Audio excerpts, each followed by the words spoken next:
นิ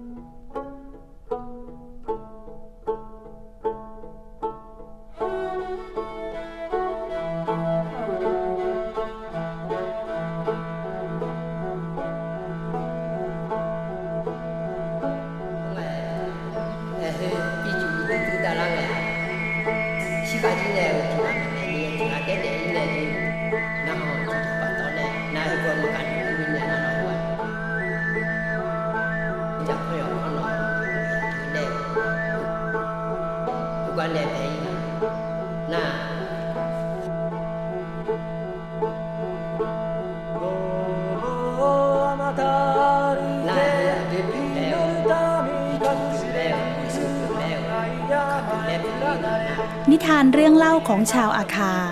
เน้นย้ำอมตะวาจาของมหาตมะคานธีที่ว่าโลกทั้งผองพี่น้องกันในสังคมเมืองที่แยกส่วนและทุกอย่างเร่งรีบใครบ้างล่ะที่ยังมีความรู้สึกในสายสัมพันธ์เช่นที่ว่านั้นแต่อย่างน้อยยังมีคนผู้หนึ่งที่ไม่เพียงรู้สึกแต่ได้ลงมือสานต่อความรู้สึกนั้นไว้ไม่ให้ขาดสายอายีเชอมือหรืออบอยีผู้เฒ่าชาวอาคาแห่งหมู่บ้านหล่อโยวัย75 ปีคือบุคคลผู้นั้น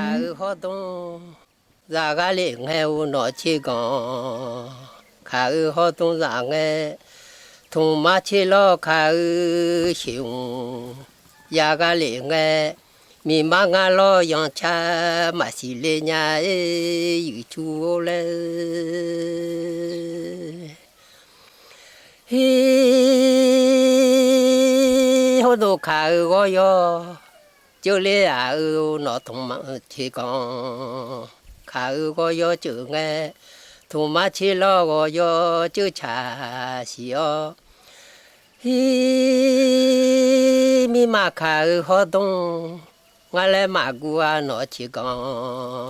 ขาฮอดงาเลมากูทงมาชิโลขาชิงงาเลมากูอาอยู่ชูเลอบอยี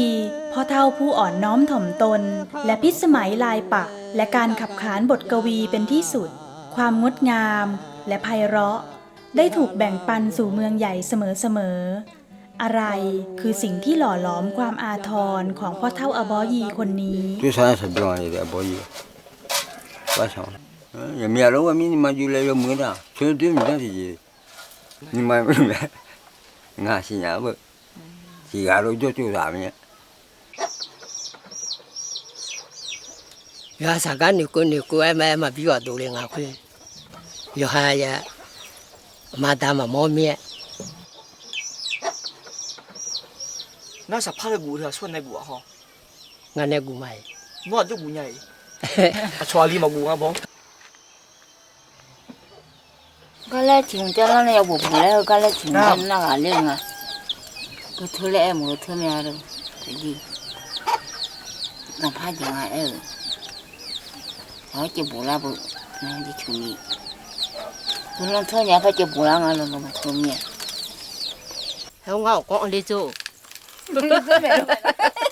เราตัวคุณตัวเรามุ่งทำมีลาไม่หรอกเราจีน่าเรายังทำมีหรอกยาเรามุ่งชัวตัวกูไม่ละแต่มีบุญน้ำเชื่อวันชูกูว่าเจ้เขาเที่ยวน่าเดือดดาสึ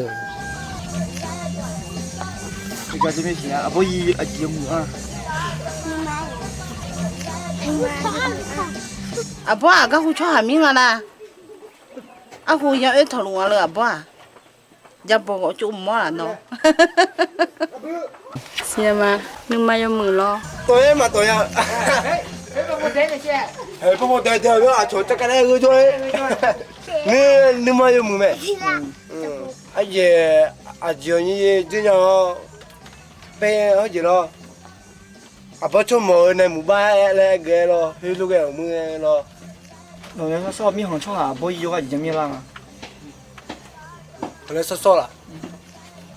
รู้ไหมไม่ใช่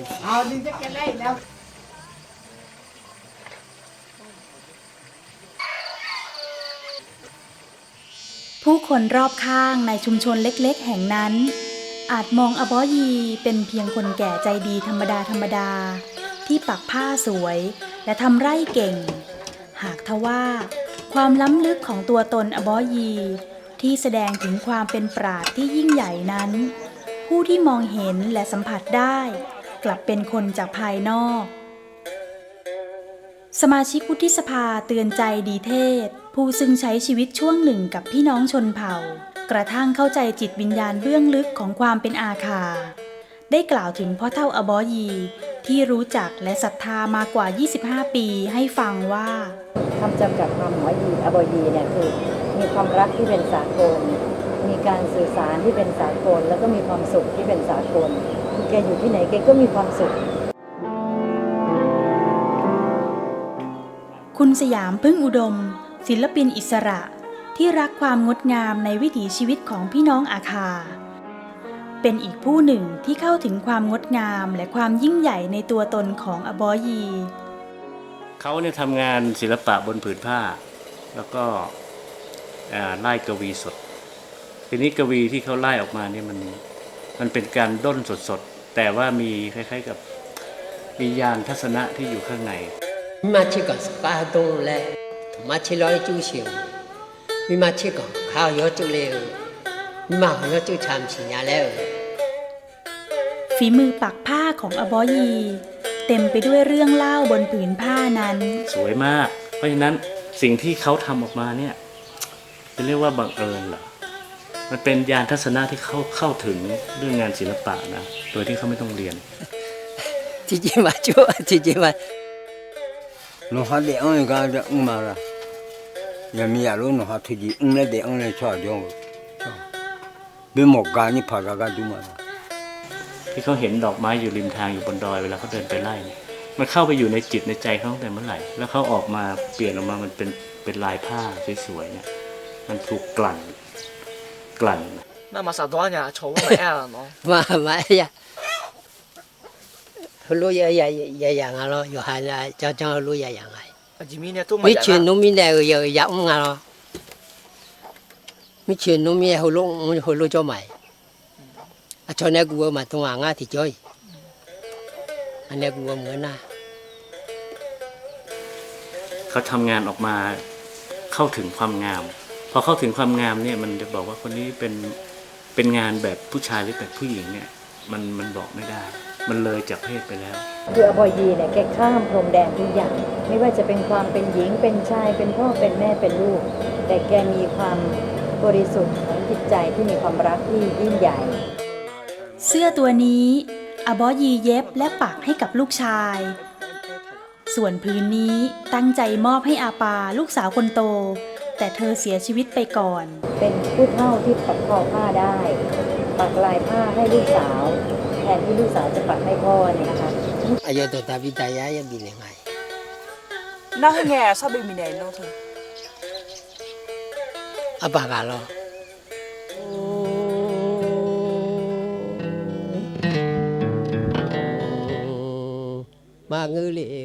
ลวดลายเดียวกันนี้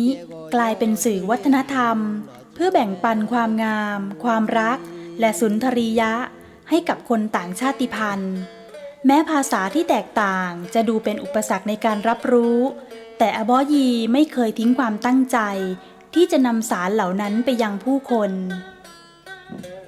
ครั้งแรกที่ไปที่จังหวัดตรังไปเยี่ยมพี่น้องชาวประมงพื้นบ้านพอแกไปในหมู่บ้านชาวประมงแล้วก็อยู่ท่ามกลางชายหาดอะไรเงี้ยแกก็ร้องเพลงภาษาข่าวมาซึ่งพี่น้องชาวประมงที่จังหวัดตรังก็มาแห่ห้อมล้อมรอบดูแกว่าอบอยีร้องเพลงอะไรถึงจะเป็นภาษาที่เขาไม่เข้าใจแต่ว่าความสุขที่มาจากเสียงเพลงที่อบอยีร้องนี่มันสื่อสารไปได้เมื่อสงครามระหว่างสหรัฐอเมริกาและอิรักระเบิดขึ้นวันเราอยู่สายอย่าพิจารณาพิจารณานี่ที่ทำมาลูกที่ทำลูกมีเนี่ยยังไงล่ะที่ทำราชาที่ทำราชาเมีย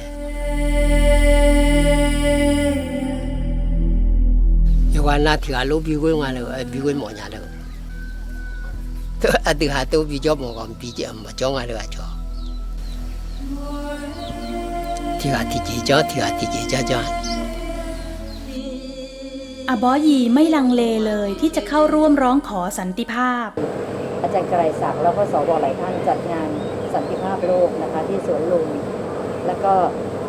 นั่งหนาก็ร้องเพลงสันติภาพอบอยีก็ขึ้นมาร้องเพลงแล้วก็ถึงเวลาที่เขาจุดเทียนสันติภาพแต่อบอยีก็ร้องเพลงซึ่งสื่อมวลชนแล้วทุกคนเนี่ยก็แบบซาบซึ้งแบบตะลึงด้วยความแบบปิติมากอะว่าอบอยีเป็นผู้เฒ่าจากยอดดอยแต่อบอยีคิดถึงสันติภาพที่จะเกิดขึ้นกับโลกเมื่อสงครามสงบลงอบอยีก็กลับมาเป็นชาวบ้านธรรมดาคนหนึ่งที่ทำมาหากินอย่างเรียบง่ายและทำงานตามประสาชาวบ้าน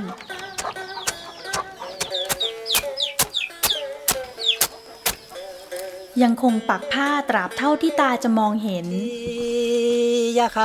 ยังคงขับลำนำคำกวีที่แสนหวานโบเมียเสมือยอคือเปียโนมาโลเดีย是应该把门户车要下下呀แล้วกูว่าและยังคงออกเดินทางเมื่อถึงเวลาสิ่งที่อบอยีพูดมาตลอดเลยตั้งแต่เรารู้จักมา10 กว่าปีเนี่ยพูดถึงว่าเราทั้งของเนี่ยมีพ่อแม่มาจากที่เดียวกัน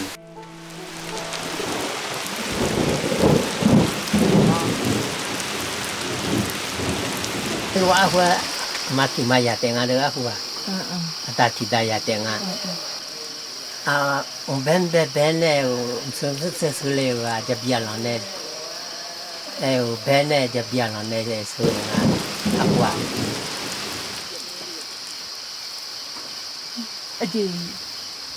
จะเบียร์หลังเสียพยายามอยู่แล้วสองพันก็เสียจุดจำอยู่แล้วหากถามอบอยีทำไมจึงเชื่อว่าทุกคนบนโลกใบนี้เป็นพี่น้องกันอบอยีจะให้เหตุผลง่ายๆว่าหนทางเข้าบ้านหล่อโยไม่ง่ายเลยโดยเฉพาะหน้าฝนแต่คนต่างชาติต่างภาษา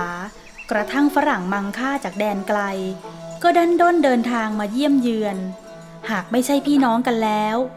จะสู้ลำบากเดินทางมาหาทำไมนั่นย่อมแสดงว่ามนุษย์เราแต่เดิมมาเป็นพี่น้องกันไม่ใช่หรือเจลาเงาหน่อยบีมาเจนุ่งเชอีบีแม่มาอยู่เชดาอยู่ลาหัวโนยาเจกายมาเวลามีเชยชูเลยมันเป็นเรื่องของสันติภาพที่อยู่ในมวลมนุษยชาติซึ่งเขามองเห็นแต่เขาทำแบบเงียบๆอบอยีเป็นคนที่เรียกว่าเป็นสากลจริงๆเป็นผู้ที่ไม่มีขอบเขตแห่งความเป็นประเทศหรือขอบเขตแห่งความเป็นเชื้อชาติใดๆมาขวางกันทุกวันนี้อบอยียังคงมีความสุขกับการปักผ้าและขับลำนำคำกวีย่อมมีวันหนึ่งที่อบอยีแก่เฒ่าไปตามกาลสายตาฝ้าฟางจนไม่อาจแต่สารที่ล่องลอยไปตามลมจะยังคงเป็นสัจจะที่ไม่มีวันล้าสมัยบทกวีที่ยากจะเข้าใจหากไม่ได้เปิดใจรับฟังอีบีมาจุเชจีลาแล้วบุล่ะน่าจะแบบอีแม่มาจุเชยาจุลาแล้วยาจูว่ามือมีอะไรบุล่ะสังทอเจล่ะยังไงวะก็จุสอบาจีแล้วเจล่ะยังไงวะก็จุสอบาจีก็แต่แล้วก็รู้บุล่ะรู้ว่าอีน่ายาจูเอาเด้อีน่ายาจูมีอะไรอีน่าจะไม่ทันจุมีอีน่าอาดูมาแล้วที่เราทันจุเนี่ยอยู่จอมีฮันน่ายาจูก็ไม่รู้งาเลยน้องเขาก็ลักก็ไม่รู้งาเลย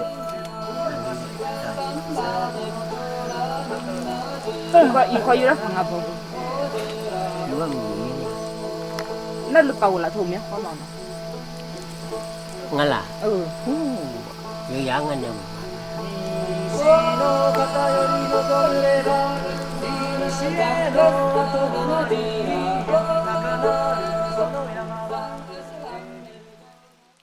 ฮีโฮโนมาเจเจเจลาเงาหน่อยบี吉努切，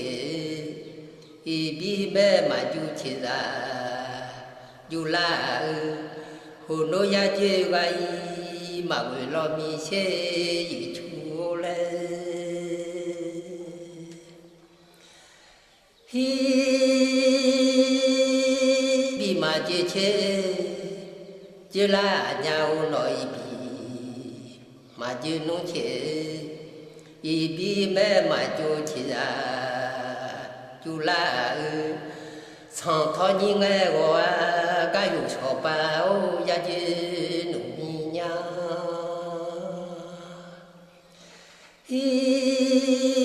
呀头年哎我啊，米比。